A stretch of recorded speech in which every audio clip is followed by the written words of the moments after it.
Bon, je vais dire, l'or, c'est l'actif antifragile par excellence et c'est l'actif qui n'a pas de risque de contrepartie par excellence.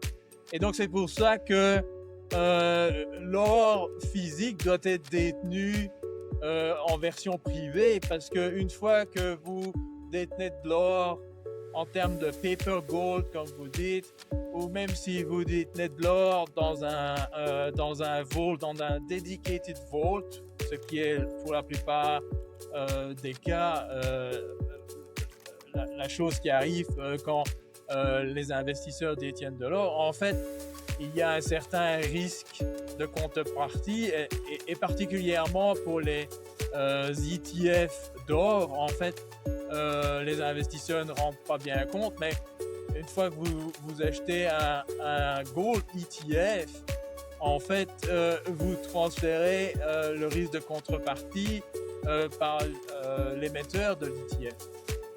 Et donc, je veux dire, moi, ce que je recommande, parce que l'or doit être détenu dans une vision de son rôle antifragile et de sa vertu de ne pas avoir de risque de contrepartie, en fait, le mieux, c'est de détenir l'or en direct et dans un private vault.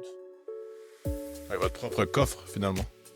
Voilà, votre propre coffre ou votre propre solution de stockage vous permettra en fait d'obtenir tout ce que l'or vous offre, c'est-à-dire l'antifragilité et le fait que l'or n'a pas de risque de contrepartie, parce que si vous prenez une once d'or ici à Singapour, vous allez à Montréal, c'est toujours une once d'or.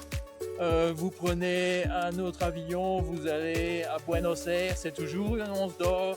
Et vous revenez à Pékin, c'est toujours une once d'or. Et c'est pour ça que universellement, l'or est reconnu comme ayant cette attractivité de ne pas avoir de risque de contrepartie.